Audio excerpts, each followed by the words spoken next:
भी मीट का अपने मुंह में नहीं जाने दूंगा, क्योंकि उस मीट के साथ खून भी जाता है मेरे भाई। पता नहीं कौन सा ब्लड ग्रुप खा गए तुम, पता नहीं कौन सा ब्लड ग्रुप तुम्हारे पेट में चला गया और वो तुम्हारे खून में मिलके एक नए विषाणु को पैदा कर देगा। इसलिए आज से कसम खा लो कि मीट की तरफ देखना भी नहीं है। तब समझ लो कि तुम इस दुनिया में थोड़ी बहुत सुख सुविधाओं के साथ जीने लायक हो जाओगे, अन्यथा हर चौथे पांचवें साल में तुम्हें ये मौत का तांडव देखना ही पड़ेगा। कब तक बचोगे, कब तक छुपोगे अपने अपने घरों में? एक दिन तो बाहर निकलना ही पड़ेगा ना भाई। इसलिए अभी से इंतजाम कर लो। अगर थोड़े दिन सुख के बिताने हैं तो अपना माहौल सुधारो, एनवायरनमेंट सुधारो, तब यहां पे रह के जीवन जी पाओगे और थोड़ी बहुत भक्ति कर पाओगे। तो यहां वाणी में बिल्कुल साफ क्लियर कर दिया गया कि संवत 2000 के ऊपर ऐसा जोग परे, ऐसा जोग आएगा कि पूरा पश्चिम उत्तर दक्षिण में काल घूमेगा और इतना सूक्ष्म काल होगा कि सूक्ष्मदर्शी से ही दिखाई देगा। तुम तो देख भी नहीं पाओगे कब वो तुम्हें अपने गिरफ्त में ले लेगा, कब तुम्हारी गर्दन पकड़ लेगा। तो वही अकाल मृत्यु जगमाही व्यापे, प्रजा बहुत मरे, बहुत प्रजा मरेगी और मर ही रही है। तुम्हारी आंखों के सामने देखो, डेथ रेट देखो वर्ल्ड वाइड कितना चल रहा है। तो इतना कुछ हो जाने पर भी आगे एक सुखद संदेश दे रहे हैं महाराज। कह रहे हैं कि स्वर्ण फूल वन पृथ्वी फूले, धर्म की बेल बढ़े, सहस्र वर्ष लग सतयुग व्यापे, सुख की दया फिरे।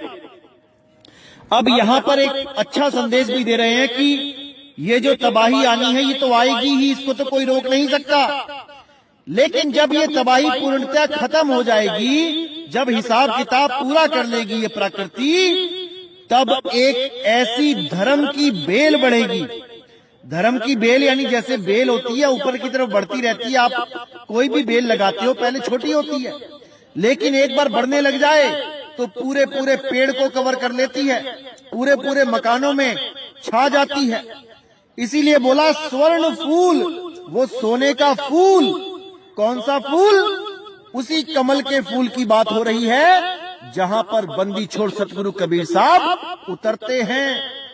वही स्वर्ण फूल वन पृथ्वी फूले, इस पृथ्वी पर उस फूल की महिमा अनंत होगी, क्योंकि वो फूल भी एक कोड है।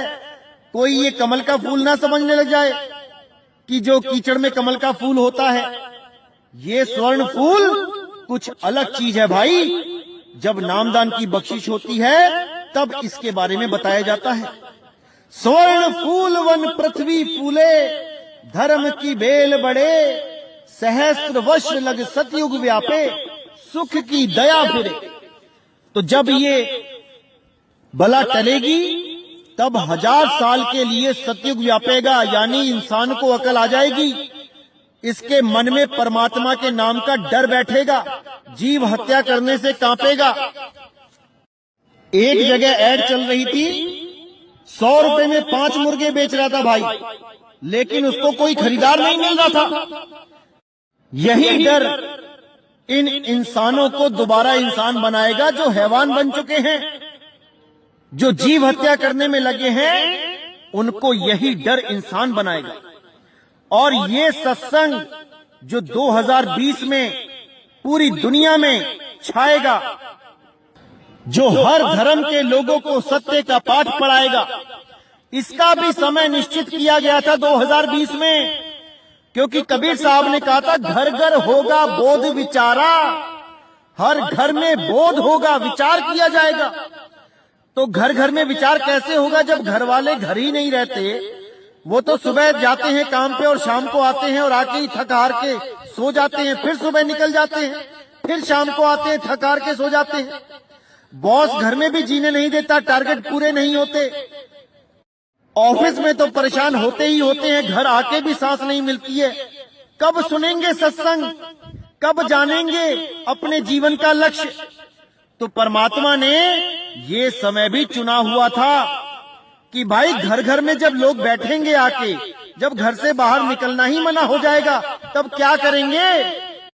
तब पूरा दिन कोरोना देखेंगे मोबाइल में, या फिर भगवान को खोजेंगे मोबाइल में, कोई सत्संग सुनेंगे, कोई धार्मिक कार्य सुनेंगे, और क्या करेंगे?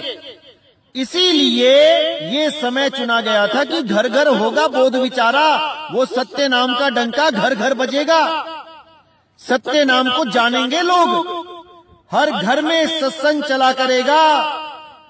तो ये वही समय है मेरे भाई, जब सरकार भी 1.5-2 महीने के लिए तुम्हें घर पे बैठा देगी कि बाहर मत निकलो, घर में रहो और सत्संग सुनो। तो भाई समय आ चुका है अब जागने का। बहुत सो लिए, अब जागना चाहिए हमें। हम इंसान हैं, हम जानवर नहीं हैं जो कोई हमें समझाए और समझ ना पाए। हमें हर चीज को समझना पड़ेगा, तभी जन्म मरण से मुक्त होंगे, नहीं तो हर जन्म में यही मौत का तांडव बार बार देखते रहेंगे।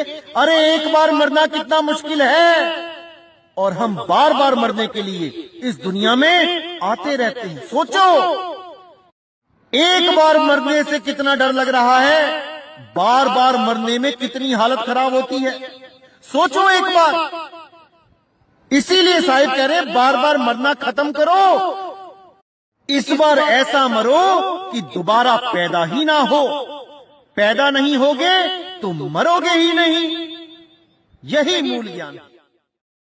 तो आगे कहते हैं, काल जाल से वही बचे जो गुरु का ध्यान धरे, सूरदास ये हरि की लीला तारे ना ही टरे।